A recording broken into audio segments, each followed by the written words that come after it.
Čia laida Noriu dirbti. Mes griauname įvairiausius mitus apie profesijas. Dabar esame patalpoje, kur be galo daug triukšmo. Čia dirba inžinieriai. Ir ar tiesa, kad norint būti inžinieriumi, reikia baigti 5 aukštuosius? Viskas gali būti kitaip. Išmaniųjų gamybos įrenginių istorija prasidėjo dar 1952 metais, kai Jungtinėse Amerikos valstijose buvo sukurtos pirmosios kompiuterių valdomos staklės. Tai buvo milžiniškas proveržis. Inžinieriai pirmą kartą galėjo automatizuoti itin tikslių detalių gamybą. Vėliau atsirado CNC technologijos, leidusios kompiuteriui pačiam valdyti pjovimą, gręžimą ir frezavimą. Šios sistemos greitai pradėtos naudoti medicinoje, aviacijoje ir lazerių pramonėje. Tuo pačiu metu sparčiai vystėsi lazerinės technologijos. Lazeriai leido apdoroti metalą mikronų tikslumu, todėl tapo nepakeičiami gaminant chirurginius instrumentus, implantus ir optinės detalės. Šiandien įrenginiai tapo itin išmanus. Jie gali patys matuoti, analizuoti ir tikslinti gamybos procesus. Tačiau, kad ir kiek technologijos tobulėtų, šalia visada reikalingas inžinierius, žmogus, kuris supranta procesą, priema sprendimus ir valdo tai, ko mašina pati negali numatyti. Pristatome pirmąjį šio mito herojų. Aš esu UAB Vaivora Engineering vadovas Aurimas Jablonskis. Yra tas mitas, kad jeigu mechanikos inžinierium nori būti, tai pagrindinis tas, kaip sakant, lakmuso papirėlis, jeigu sugebėjai kokią radio stotelę išrinkti ir paskui vėl sudėti. Pavyzdžiui, mes turime pabaigę Dailės akademiją ir Kas? jisai pakeitęs kryptį. Žmogus baigęs Dailės akademiją pas jūs dirba? Taip, Ir ką jis dirba? jis dabar yra tekintojas. Tai kaip suprasti? Tai reiškia, jūsų specialybėje gali būti ir, pavyzdžiui, lietuvių kalbos mokytojas gali ateiti dirbti ir tapti inžinierium? Be abejo. Gerai, tai tarkim, nusibodo dirbti mokykloje, ar ne? Pavyzdžiui, lietuvių kalbos mokytojas sako, nusibodo, noriu keisti profilį. Ateina į Vaivorą ir sako, noriu tapti inžinierium. Mes visiems duodam pabandyti. Tai yra geriausiai nuo detalės valymo. Valymo? Detalės valymas parodo, ar tu sugebi. Detalės valymas parodo, ar tu gali būti inžinierium? Taip. Tiesiog tavo yra Kas čia duodama per- instrukcija, kad apvalyti detalės ten kraštus ir jeigu tu teisingai tai padarai, tu gali būti inžinierium. Jeigu jis stovi prie įrengimų, daro kažkokias tai detalės, jam neužtenka mokėti tik nuvalyti detalę. Mes išmokinam. Čia jau kitas klausimas. Jūs išmokinate taip, kad net nereikia universiteto? Ne. Vis tiek reikia. Nereikia universiteto. Ai, nereikia universiteto. Nereikia universiteto. Gerai, tai žiūrėkit, dabar jau atsiras daug norinčių pas jūs dirbti, keisti profilį. Nuo ko turėtų pradėti žmogus? Ką daryti? Paskambinti? Pasikreipti pas mus. Gerai, pasikreipia pas jūs ir ateina, ir nuvalo Į detalę. darbo pokalbį, ateina į darbo pokalbį, tai yra duodama kaip pavyzdžiui nuvalymas detalės Ir? ir tada mato kolegos, ar gali toliau bandyti ar ne. O tai kame čia? Kas čia per tas įdomus? Pasakysiu pavyzdį. Žmogus save tikrinantis kelis kartus, jis dabar yra kokybės vadovas. Jo savybė save tikrintis savo atliekamą veiksmą, jis turi pasitikrinti. Tai šiuo metu yra kokybės vadovas įmonės. Tai gerai, grįžkim prie to pačio mokytojo. Tai jeigu tas mokytojas ateina ir sako, pavyzdžiui, nori būti inžinierium, nuvalo detalę, žiūrit, kad čia jis maždaug gaudosi. Ką toliau jis daro? Eina toliau, yra prie įrengimų, mokoma prie įrengimų. Pradžiai apmokoma yra detalių keitimas, supažindinama su įrengimo kontroleriu, tai yra programinė įranga. Taip. Tai step by step, taip ir einam į priekį. Pristatome antrąjį šio mito herojų. Esu Žilinas Žiūkas, dirbau Vaivora Engineering gamybos vadovo pareigose. Tai kiek to noro reikia turėti? To noro reikia labai daug turėti, nes kiti mokosi universitetuose 4-5 metus. Vis tiek būtų tam tikros užduotis, tikrai būtų pradžioj paprastesnis, kažkokį prisukt varžtą, sudėti guoliuką ir viskas paeiliui, nes, kaip sakau, jeigu mes tik tai mokinsim, tai būsim tie patys teoretikai, nes vis tiek nežinosim, kaip tą atlikti. Dėl to mes parodom trumpą veiksmą, ten kažkokį mažą paaiškinimą, kaip turėtų būti, kur pliusai, kur minusai ir tada, tarkim, ten porą valandų daro tą darbą. Ir jau kai pats padarai entąjį kartą, jau supranti, kaip iš tikrųjų tai vyksta ir tada lengviau aiškinti sekančias pakopas, ką po ko daryti. Ir tas procesas kaip ir išilgėja, bet jis sužinai, padarai, sužinai, padarai, sužinai, padarai. Tai bet gal čia ne inžinierija, gal čia kažkas kitas, ar čia inžinieriai skaitosi? Nu, inžinieriai, nes tas parodo, tai ne tik tai veiksmas su plaktuku, kaip sakau, tai yra didelis žinių bagažas su brėžiniais, skaitimu, matavimu, įrangos. Ir čia mokinat viską? Taip, viską čia mokinam. Turim matavimo įrangos tiek skaitmeninis, CMM matavimo mašina, kuri yra pilnai programinė, dirbama su 3D modeliais, įkeliama, tai ten yra apdorojama programa, viskas tik tai per kompiuterį ir yra tik tai mechaninis prisilietimas, kurį valdo servo pavaros, tai yra pilnai automatizuota mašina.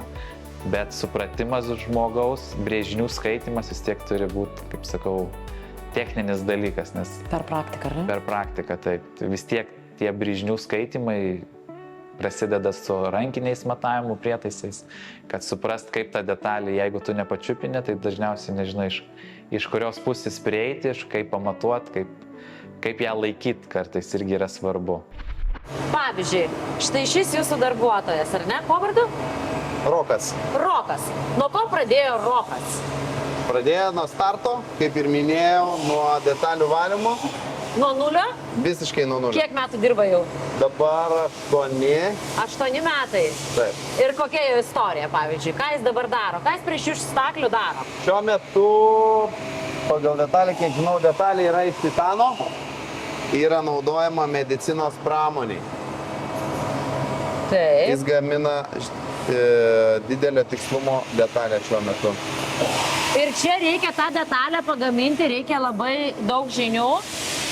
Taip. Čia mes kalbam apie mikronus. Ja reikia sugebėti pagaminti 3 mikronų tikslumu. Pavyzdžiui, ką ten gamina? Taip, čia gamina iš principo mechaninės detalės lazerio industrijai. Tai Šitas žmogus beje irgi pradėjo nuo nulio. Nuo nulio? Bet tai čia turi irgi būti nerealiai tiksliai, viskas labai... Čia reikalingas tikslumas, paviršiaus tvarumas. Ir kaip tai vyksta? Jis gauna brėžinį, ar ne kažkokį? Jis gauna brėžinį, jis gauna programą, jisai nusprendžia pats, kokius reikia susidėti įrankius. Jis gauna iš principo programos šabloną, bet jis turi priimti sprendimą, kokius režimus nustatyti. Šitas žmogus priema. Ir kada, po kiek jis laiko? Nu tikrai po 3 mėnesius negali priminėti tokių sprendimų. Į mane taip žiūrė, atrodo, galvoju, o ką čia ta žurnalistė nusišneka. Po metų laiko drąsiai. Anksčiau. Bet tai gal čia ne inžinieriai, gal čia operatoriai, gal čia kažkaip kitaip vadinasi? Ne. Inžinieriai. Čia yra inžinieriai, nes jie priima sprendimą, kaip turi būti pagamintas tas mechaninis komponentas. Tik atėjo žmogus, kuris pradeda mokytis. Jis kažkokio tai uždarbio gauna kruopelytę, ar ne? Ar jisai tiesiog bandomajam laikotarpyje yra? Ne, jisai gauna. Gauna vis tiek pinigų? Jis gauna atlyginimą, prasme, jis gauna sutartą atlyginimą ir įmonė prisima visas rizikas sugadinimo atveju. Trūksta žmonių Lietuvoje? Trūksta žmonių. O kaip, Tai reikia jūs bandyti? Kaip reikia bandyti kitaip? Tai jūs esate įspausti į kampą, reiškia. Ir jūs to neslėpėt? Šiai dienai taip.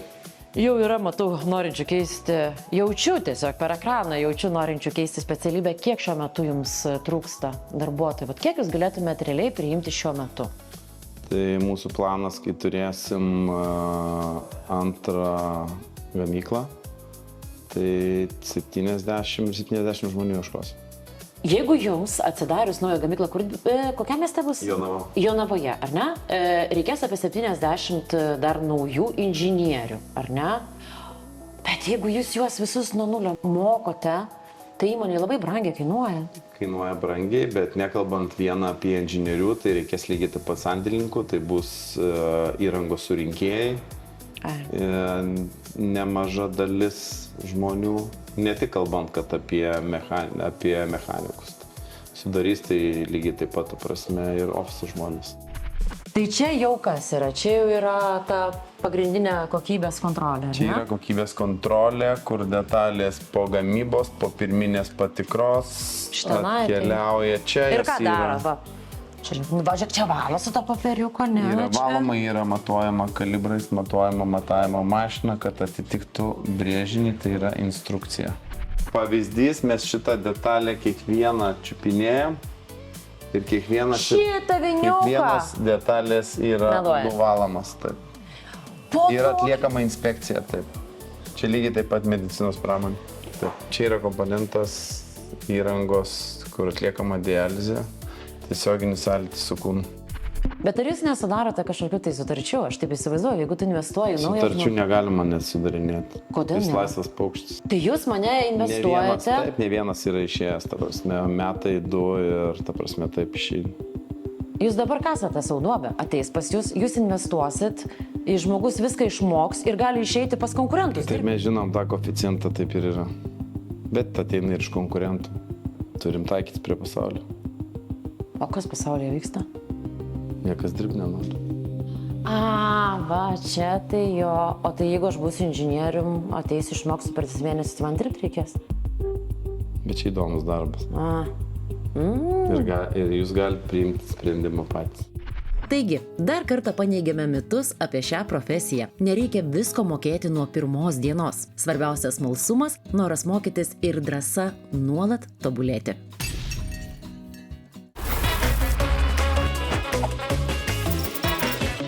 Sveiki sugrįžę po reklamos. Šią laidą Noriu dirbti ir mes toliau griauname mitus apie profesijas. O dabar labai svarbus momentas. Labai daug mitų yra prigalvota apie darbuotojo saugą ir sveikatą.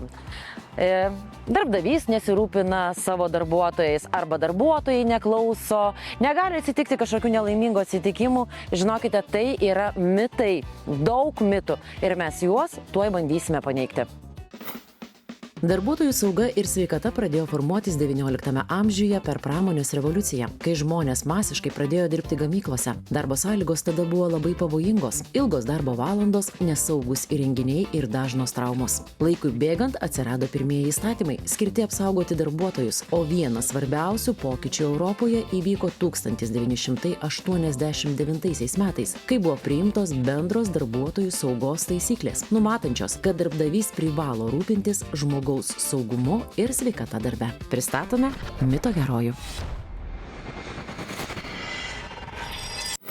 Sveiki, esu Greta Sakalė, įmonės darbo psichologija vadovė. Pastaruoju metu labai pastebim, ypatingai griežtai yra žiūrima į darbuotojų saugą ir sveikatą. Čia kažkas pasikeitė šitoj sistemai? Aš gal sakyčiau, kad ne kažkas pasikeitė, o žmonės subrendo ir suprato, kad jeigu darbuotojas į darbą išeina sveikas ir geros sveikatos, tai mes tikimės, kad jis lygiai toks pats grįš ir po darbo namo. Tai kas yra iš tikrųjų ir apie ką darbuotojų sauga ir sveikata? Tai aš visą laiką sakau taip, kad darbuotojų sauga ir sveikata prasideda nuo to momento, kada mes pasirašom darbo sutartį ir žmogus pradeda dirbti. Apskritai pas mus ateina. Todėl, kad jam gali įvykti vairūs įvykiai, tarkim, pakeliui į darbą, pakeliui iš darbo, darbe, komandiruotės metu. Ir mes turim užtikrinti, kad viso to buvimo darbe metu darbuotojas elgtųsi saugiai ir sveikatai nekenksmingai. Lygiai tą patį fokusą dedam ir į aplinkinius. Tai vadinasi, jeigu aš pastebiu kažkokį tai nesaugų darbą, tai nebūtinai gali būti mūsų įmonės darbuotojas, gali būti ten ir rangovai, tiekėjai ir panašiai, nes tikrai turbūt tokių situacijų esam visi matę.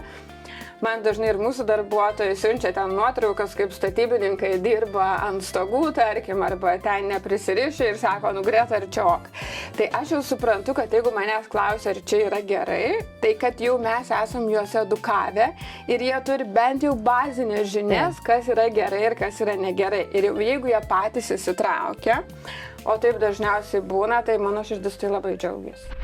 Anksčiau buvo manoma, kad visiems darbuotojams tinka tos pačios taisyklės ir vienodos instrukcijos. Šiandien požiūris pasikeitė. Vis daugiau dėmesio skiriama kiekvienam žmogui individualiai, jo saugumui, sveikatai ir savijautai darbo vietoje.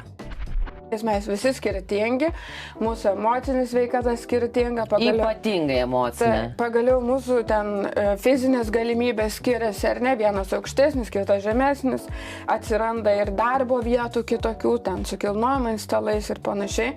Tai dabar mes jau sakom, kad darbuotojų saugoje ir sveikatoje tu turi prie žmogaus prieiti individualiai. Ir tai, kas galioja visiems, nebūtinai galios tam žmogui, ar ne? Todėl, kad vienas galbūt supranta iš pirmo karto, kitam galbūt reikia 3 kartus paaiškinti. Kartais, kaip aš sakau, žmonės galvoja, kad jie yra kaip tie Super Mario žmogeliukai, ar ne? Kur turi 1000 gyvybių. Ir tada, Katinai po 9. Taip, ir tu tiesiog tada aiškini žmogui, jeigu jis sako, aš 20 metų dirbu ir tu čia man vos neaiškink, bet taip, žinot, kaip sakau, švelniai. Tai aš tada sakau, tai gerai, jūs dirba, bet įsivaizduoju, kad jums kažkas atsitiks, jūs ten turite šeimą, vaikus, sesės, brolius, tai jeigu jūs savęs nevertinat, tai pagalvokit, kaip jiems seksis. Na ir tada žmonės dažniausiai susimąsto. Dėl to reikia žiūrėti, kaip prie to žmogaus prieiti, kad jisai suprastų tai, ką tu šneki ir kodėl tai yra svarbu. Nelaimės ar ekstremalios situacijos akimirką žmogus dažnai pasimeta, todėl svarbiausia ne panika, o žinojimas, kaip elgtis. Man yra tokių situacijų, kai, tarkim, skambina įmonės vadovas ir sako, Greta, žmogus nukrito nuo kopėčių, ką dabar daryti? Sakau, tai kur tas žmogus yra? Tai sako, guli ant žemės. Tai kvieskit greitąją. Tai taip, bet tu negali, tu irgi turi tą žmogų nuraminti, ar ne? Negali sakyti, kad žiūrėkit, ką jūs čia nemoka daryti. Taigi greičiau, taip, tu sakai, tai dabar patikrinkit, ar yra gyvybinės funkcijos, paskambinkit 112. Todėl, kad jeigu tu sakysi, kvieskit greitai, žmogus stresiniai būsenai sakys, koks telefono numeris yra. Tai tokiu atveju pas mus tikrai būna, arba irgi yra buvę. Bet jau liūdnesnė situacija, kai dega didelis angaras ir man irgi skambina vadovas, sako, Greta, degam, ką daryti, sakau, iškvietėt gaisrinę. Tai nedar, tai sakau, dabar nusiraminam ir kviečiam gaisrinę. Ir tu tada turi pamatyti. Netgi tokioje situacijoje gaisras yra ir žmogus pasimeta, nesuvokia, kad reikia visų pirma gaisrinę kviesti. Taip, būna ir tokių atvejų. Tai aš visada sakau, kad darbuotojų saugos ir sveikatos specialistai tai yra visiškai atsidavę savo profesijai žmonės, kurie turi kartais būti gydytojais, psichologais. Psichologais būtinai? Taip, nes emocinė sveikata šiai dienai irgi ima viršų ir jeigu mes anksčiau sakydavom tik tai, tarkim, darbuotojų saugos ir sveikatos specialistas, tai dabar mes sakom darbuotojų saugos ir sveikatos ten ir emocinės gerovės specialistas, nes jau dabar daug yra investuojama ir kreipiama dėmesį ne tik tai tą fizinę vietą, bet ir emocinę darbuotojų gerovę, ar ne, ir čia gali būti bet kas. Vadovo parama, tarp asmeniniai konfliktai, ten darbo šeimos balansai ir panašiai. Tai čia yra labai platis rytis, apie kurią aš visada sakau, galėčiau parą kalbėti. Kartais nelaimė kainuoja ne tik sveikatą, bet ir brangias klaidas bei baudas.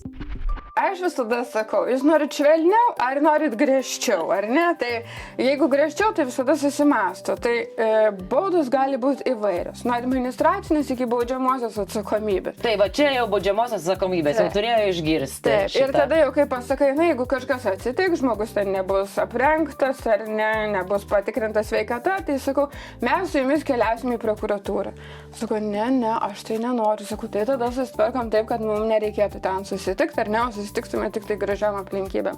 O kokie yra stambiausi klientai jūsų?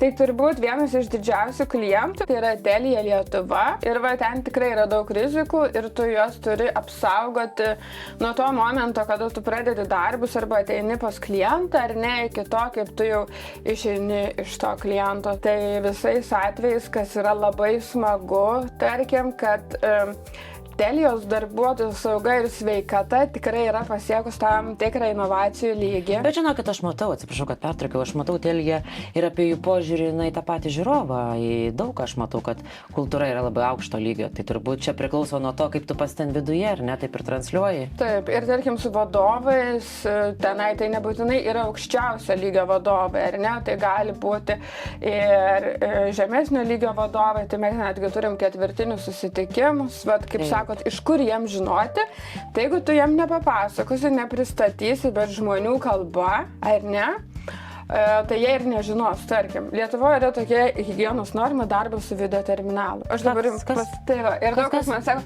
kas yra tas video terminalas. Aš tada sakau, lietuviškai mes esame įpratę tai vadinti kompiuteriu. Ir vadinasi, mes turim reikalavimus, kokia turėtų būti kompiuterizuota darbo vieta, kaip žmogus turi sėdėti, kaip stovėti, kokias pertraukas daryti. Ir mūsų tikslas yra vadovus ir darbuotojus supažindinti su tuo. Taip. Ir po truputėlį, kaip sako, lašas po lašo ir akmenį pratašo.